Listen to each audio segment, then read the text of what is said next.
Hi, and thanks for tuning in to Radio Memories, July 28th, 2021, 6 o'clock here on the West Coast. And I'm Skywalker. This is where we get together every Wednesday night. We talk about some fun radio stories and the crazy times when radio was still alive and kicking. Oh, we've got some special guests, some great stories, great history of our business when it was still a business. Our special guest today is radio veteran Larry McKAY, and he's got some great radio memories that he's going to share with us. Joining us from his home in the high desert, radio legend Larry McKAY. Larry, so good to see you. It's been a while. Legend. That implies archaic. How about radio veteran Larry McKAY? Okay, that's better. That's much better, yeah. Okay, good to see you. Hey, it's great to see you again. It's been years. I know, you're looking good, my friend. Well, thank you. I just had a birthday about a month ago. Me too. That's my 11-year-old son, Christopher, clapping in the background. And that was my wife, Margarita. Say hi to Margarita. Here she is. Here. Hi, Margarita. She used to call me at Kayers. That's right. That's how I met her, believe it or not. Yeah. And at TRLA on the phone. She's a sweet lady. Phone groupie. Hi, Margarita. It's nice. It's nice to see you. Nice to meet you in person. I've never actually seen you in person, but we talked at K-Earth 101. Now you got a glance. And then every once in a while on Messenger. Yeah, that's right. That's right. Okay, now get lost. This is all about me. This is Larry's show. Oh, come on, Larry. Come on. We're clapping. Whoopee. So let's hear about Larry McKAY. Where did it all start, Larry? It all started in a 5,000-watt radio station, as Ted Baxter used to say. Well, actually, it was part-time at WDCL in Clearwater, Florida, and I was just part-time because they had let go of a veteran, and then after about 3 or 4 months, he said, I want to do radio again. And so they shoved me out of there. And I became a cub reporter for the Clearwater Sun newspaper for a while before I got my next radio job. My very first full-time radio gig was in my hometown. I was very lucky to be in the right place at the right time. And that'll come up a lot in this conversation. At WLBC, AM, FM, and UHF TV in Muncie, Indiana. So I'm a Hoosier. Yeah, I know you are. And every time we used to talk about, because you and I have had conversations about your time in Muncie, and every time you would mention it, I would think of David Letterman. Yeah.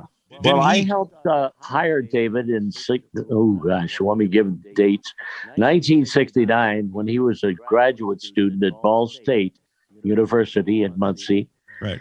And he filled in for a guy who did a lot of work for us in news, Tom Cochran, and weekend DJing in the summer of 69. And that's how he got his start in commercial broadcasting. Yeah, yeah. So then and then you go, where are you off to then? Well, I was there 6 years as program and sports director. And I decided after 6 years, I said, Larry, you're going to hate yourself if you at least don't try for something a little bit more competitive and big city-ish to get out of my own hometown, in other words, and spread my wings, see how high I could fly. Sure. So I answered an ad in Broadcasting Magazine saying that they were opening a new station, a big publishing company, Doubleday, in Phoenix, Arizona, their first broadcasting property. And I sent an audition tape there, and they loved it and offered me a job. Not only offered me a job, offered to move my family all the way from Indiana to Arizona in 1971. And I have a picture of the KRIZ building just to show you how small this is. And here's a picture of you inside the KRIZ studio.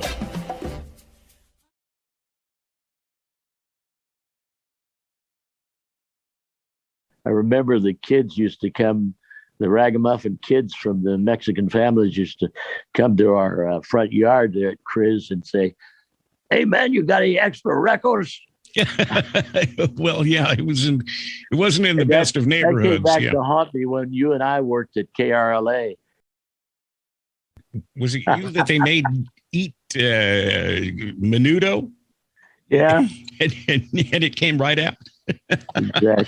I can't remember if it was you or not. No, that wasn't me. Okay. One of our jocks when we were out there live.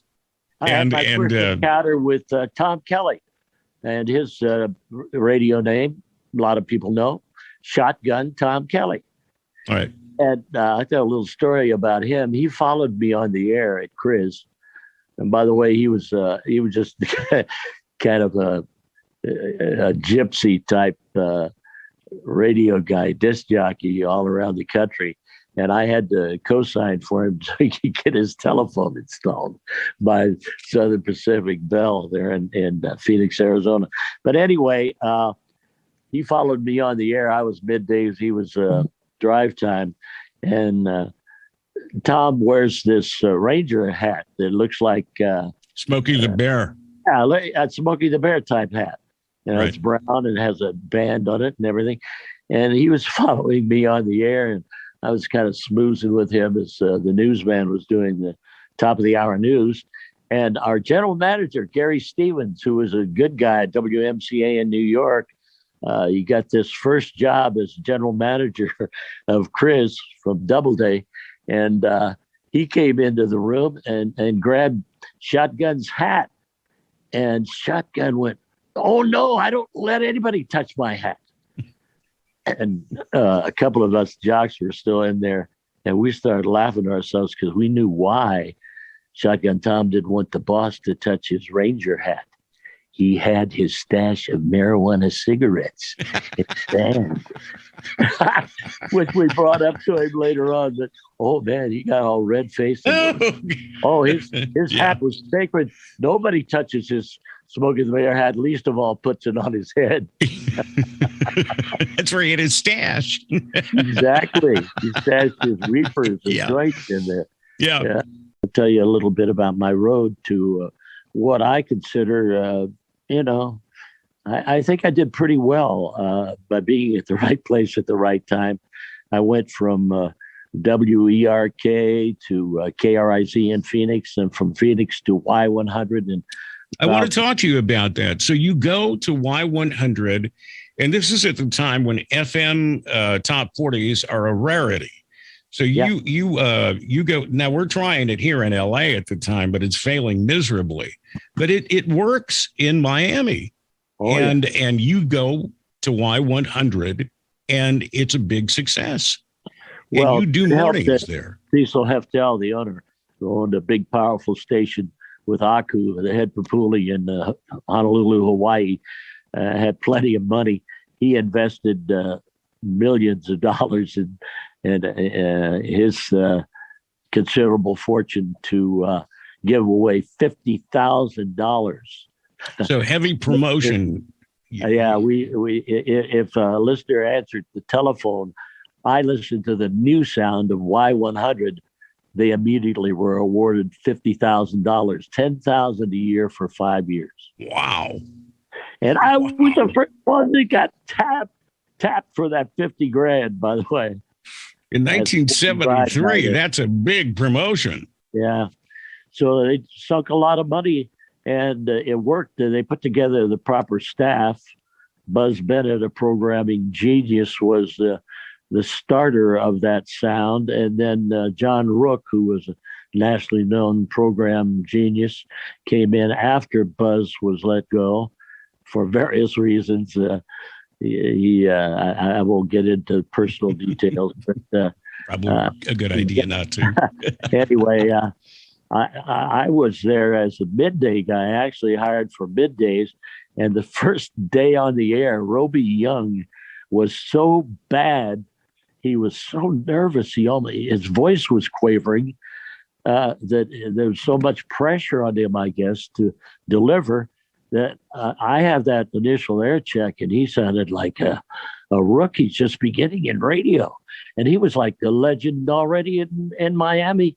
And the general manager had him in the office. He said, Roby, if I'd have done the show you did on our station this morning, I think I would have cut my own throat. That's how vicious he was. And the nerves got to him, huh? Yeah.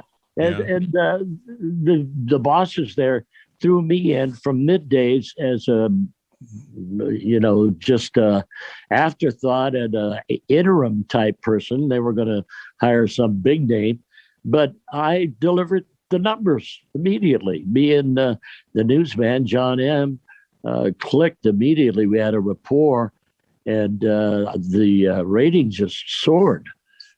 For some reason, from almost the first minute, I started broadcasting with John M. as a partner in Morning Drive at Y100. Yeah. In fact, it became very successful. Heftel, he flew in and had dinner with me and signed me to a personal contract, a long-term contract that I had to break to get to KHJ after almost a year at Y100. And then from Y100, you jump over to L.A. And see, I had listened to you at Chris. I had heard you at Chris because my grandparents lived in Phoenix, so we visited quite often. So that's how I knew all these disc jockeys. You listened to me in Chris. Now I know. Okay. And that's how I know you from Chris. And then all of a sudden, I heard you on KHJ about a year later, and I was glad to hear you. I was glad to hear anybody from Chris. Well, when I first got my first on-air gig when I was 16, all the Chris jocks were at 10Q. Dave Trout, Tony Evans, and Phil Flowers. So it was such a great. It was great because all these Chris jocks were suddenly invading Los Angeles. Well, Jimmy Fox, who was just the music director at Chris, became the program director at 10Q. Yeah, I had lunch with him one time. Anyway, I was very lucky because Gerry Peterson, when he left Chris as the program director, I gave it up because I couldn't do two jobs at once well. It was too much pressure on me. I got calls from the general manager in the middle of the night saying, hey, that guy's smoking pot on the air. Get down there, Larry. I had to give up my program directorship. It was given to Jerry Cagle Peterson, who was supposed to go to Y100, and he got diverted by the people of RKO General to go to WRKO in Boston to become program director. And eventually he went to KFRC and then KHJ, and he remembered my work at Chris and how I did at Y100 and offered me the midday job at KHJ in 1974. And I said, wow, they've got a reputation as being the number one top 40 station in the nation, in the United States. And so to get out of my contract at Y100, I had to purposely be bad on the air one morning. I'm embarrassed by the fact that I did that. But they immediately took me off the air and said, if you want to break this contract with Cecil Heftel, the owner, Larry, you're going to have to pay us back all the money we spent on moving you and your family. Wow. Arizona to South Florida to Miami, Fort Lauderdale. So I made plenty of money there, and I gladly gave him, I don't know, $1,500, $2,000, I forget, moving expenses, and got to KHJ. To show you how I knew I was in big time when I was in Hollywood at KHJ, 93 KHJ. In September of the first year I was there, we had a weekend of superstars guest hosting the morning show that Charlie Van Dyke normally did. And in his place, listen to this lineup they put in. in the mornings. But wasn't this the time that Morgan had bailed? And this is the reason for the guest stars. Initially, Danny Martinez filled in because Morgan just didn't show up for work one day, and then went and went to K100 to KIQQ. And Danny Martinez kind of covered that shift for a short period of time. And then they had all of these guest disc jockeys. Well, these guest disc jockeys were there after I was hired in June of 1974. This was September, and they were listening to this. And these were really big stars in the mid-'70s. Cher, right, did one morning. Cheech and Chong, another. Alice Cooper, another. And then it got bigger. John Lennon of the Beatles was in LA at the time, and he was asked and accepted doing guest hosting on Morning Drive on KHJ. And they had such crowds of teens out front and clogging the Melrose Avenue and everything that they had to have the police come and disperse the crowd when John Lennon did KHJ one morning. And the last one, I think, that was him in the last day of 5 days. Elton John was the other one. And they had Ringo Starr in for at nights as a guest host with Billy Pearl at nighttime at KHJ. So it was, you talk about La La Land. Man, I knew I'd hit the big time when all that happened. Sure. That had to have been exciting. Oh, plenty. And, there's a sordid story of why I lasted a short time, relatively, only 10 months at KHJ, when the programmer at the time, Paul Drew, kind of an infamous name in programming, but he was a programmer he was a boss ahead of the program director, who happened to be Gerry Cagle Peterson. He used Peterson as his air name. Cagle was his real name. He got him fired, and I was to leave shortly after. Cagle, who had hired me a little bit beyond objections by Paul Drew to have my family moved, and the expenses of moving and all were incurred by RKO General. But Drew, threw a party when he had Charlie Van Dyke become the interim program director after he fired Peterson or Cagle. And we had a luncheon to make that announcement. And I had a little bit too much to drink at that party. And I said with my booming voice to Michelle Roth, the glamorous looking news person at KHJ, "Hey, what are you doing over there schmoozing with Chrome Dome?" Who happened to be Paul Drew, and he overheard my voice booming. And about 2 or 3 days later, Charlie Van Dyke had me in his office and said, "Larry, it's had nothing to do with your talent. You're a very good jock, but you're not in our future at KHJ." And their future was hiring back Mark Elliott back to KHJ from KISS. He was working on the AM. Yes, AM, yeah. And virtually, I had to apply for the job and really work hard for it, audition for it and everything. But eventually, I got the gig at KISS AM when Mark came over and replaced me at KHJ. Yeah, essentially, you and Mark Elliott flip-flopped. Mark went to KHJ, and you went to KISS AM. CBS National TV promo guy, too. We had the same agent, Sandy Star Agency, and I was lucky enough when Fox, who had all these new programs, including The Simpsons and all, became a fledgling TV national network. They hired the late, pardon the expression, Sandy Shore was his first name in DJ. Now I forgot his name. Tell me his name. Who replaced me at KHJ? You have to edit this out. Well, it was the guy who replaced you at KHJ was Mark Elliott. Mark Elliott, yeah. His name slipped my mind for a second. That's the first touch of Alzheimer's. I think I have. Well, then you and I are suffering from the same.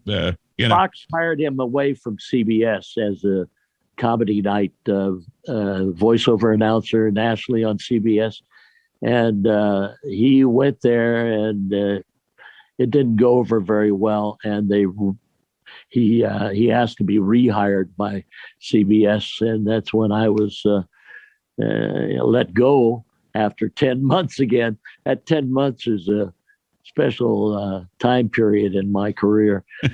And anyway, he was brought back to CBS as a TV. And it was funny, too, because Pete Smith, who was a part-timer for many, many years and decades at KMPC, told me that when I was gleefully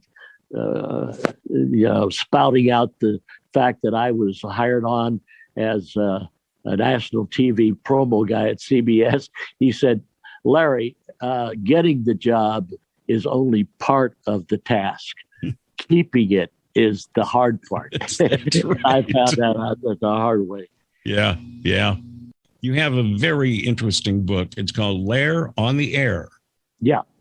And tell people where they can get that. Well, you can go to Amazon Books or, Barnes and Noble Books, and just type in the author, my name. I go by my professional name, Larry McKAY, McKay, or the title of the book, which is Lair on the Air. The little catchphrase I used for years and years. I'd come on the radio and say, "Hi there, this is Lair on the Air, sitting in my chair with all this long hair. How are you out there?" Because your real name is Larry Kowalski, right? Yeah, right. Well, you'd be surprised. Larry McCabe is his real name.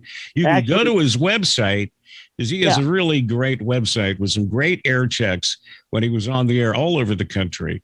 And he's got some great pictures. That's my professional name. I had to use the middle initial M for Michael to be able to get .com. And his website is LarryMcKay.com. Right. Okay. And there's my his book. Middle name is Michael. So LarryMcKay.com. And you can get some great information about Larry on his website. And don't forget about his book, because it's a great book. He's got some great tales in there. And that's called Lair on the Air. That's right. Larry, I want to thank you for taking some time, because I know you're just relaxing and loving life. Well, I tend to be kind of windy, so I'm glad you kept an eye on the clock. I've got the old digitimer. I've got the old digitimer in front of me. I never was a stickler at preparing for a show. I just kind of winged it when I got on the air, but I was lucky enough to have fairly good ratings throughout a 49 plus year broadcasting career. Beautiful broadcasting career, always a professional, and one of my favorite disc jockeys.